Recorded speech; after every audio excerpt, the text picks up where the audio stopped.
The Stanley Cup playoffs are set. Playoffs start on Saturday with two matchups in the Western Conference first round. You look at the odds to win it all. It's the Hurricanes that are on top at plus 650. Right behind them, though, that Avs team at plus 700. And then you have your defending champs, the Panthers, at plus 750. We're welcoming in our hockey analyst, Alan May. Alan, we want your predictions for this first round. I've been also dissecting your bracket, so we got that to go through as well. The Blues clinching a playoff spot after that late season surge. Jim Montgomery leading this team to face the NHL best Jets. Do they have a chance? They actually do have a chance, and they'll need every bounce to go their way in this series. He is one of the best coaches, if not the best in the National Hockey League. His winning percentage, his win record is out of this world, and he can take a great defense and create offense out of it. So this will be a tough series. This is one of those series that, you know, I still haven't ruled them out because they just have so much fight in them, and I like the grittiness of the team that they have. Sometimes you need a little grit at this point of the season. So if your Eastern Conference best, the Capitals facing off against the Canadiens in the playoffs for the first time since 2010. What do you expect from this one?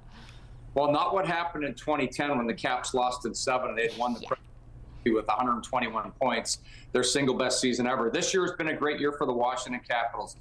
They clinched playoffs basically in game 60. They've had nothing to play for the last 22 or so games. And, you know, they won the division, I don't know how many games ago, but they won the division over Carolina, who everyone had picked to win the Stanley Cup with Jersey and the New York Rangers. So I think it's going to be short work by the Washington Capitals, even though they'll have some injuries going into the first round. They're just a very big hockey team that now that they have something to play for, they turn it on. And the smaller Montreal Canadiens, which are a little short without the puck, don't do a whole lot to take away the middle of the ice. And so I just think the Capitals have a huge advantage in this series. In the Ovechkin era, though, they had 5 straight first-round exits. You're saying that things are going to be different this year. All right, moving on. We're getting ready for the Battle of Ontario for the first time in 21 years. We're used to seeing the Leafs bounce and then the first round. You have Toronto go into the conference final for the first time in over 20 years. Walk us through this one. Well, I just think that the team that they finally assembled in Toronto, instead of all these little pretty hockey players, they've got these big and gritty type players that play physical. They can take away the middle of the ice. They remind me a lot of the 2019 St. Louis Blues, where they dominated the middle of the ice and they negated offense. Ottawa is one of the fastest, prettiest hockey teams that's in the playoffs. And even, you know, this year in the National Hockey League, they were great to watch. But if you play pretty in the playoffs, you usually end up on a bar stool at a beach somewhere watching, you know, the semifinals and the finals. I just think Toronto has the right, you know, they got the big 4 guys that create offense, but now they've got all these other gritty players on the wings, and their 6 defensemen. I really like the unit as far as it comes to stopping goals, goal stopping, and Alex Stolarz, their goaltender that will start the series, has had another very good season.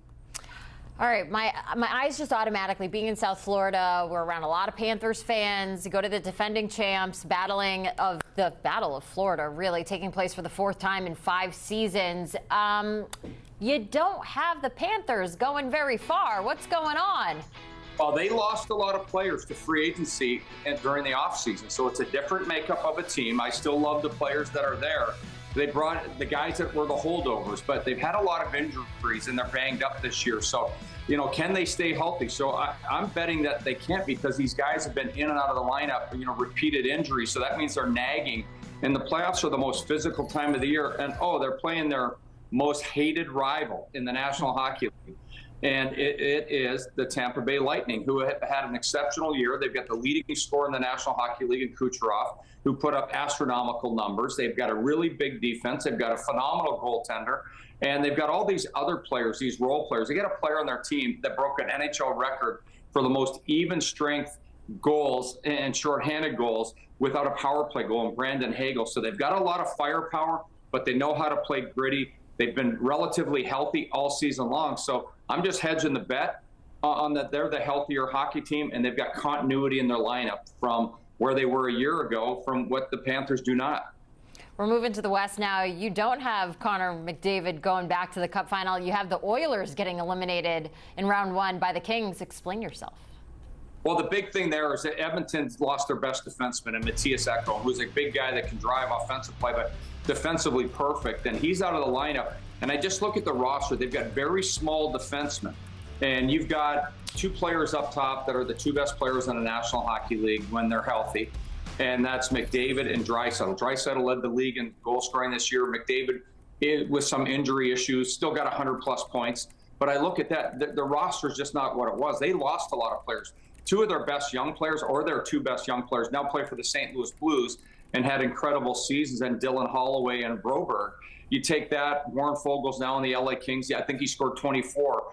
I look at the LA Kings. They are the most durable-looking playoff team to me. And all the things I've described about Toronto and how they play the game, that is also how LA, and they may do it better than anyone else. They've had incredible goaltending this year, stellar defensive play. They score big-time goals, and they can bore you right out of your seat. If they decide to go all defense, you can't penetrate the middle of the ice. So I have the LA Kings just using a physical style that's very imposing defensively to frustrate the Oilers, who basically two guys that they can depend on. Moving on, we got Mikko Rantanen facing his former team in the Avalanche. Now, Stars, they're going to be without Jason Robertson. He is week to week. Now, the Avs have the second best odds to win the Cup.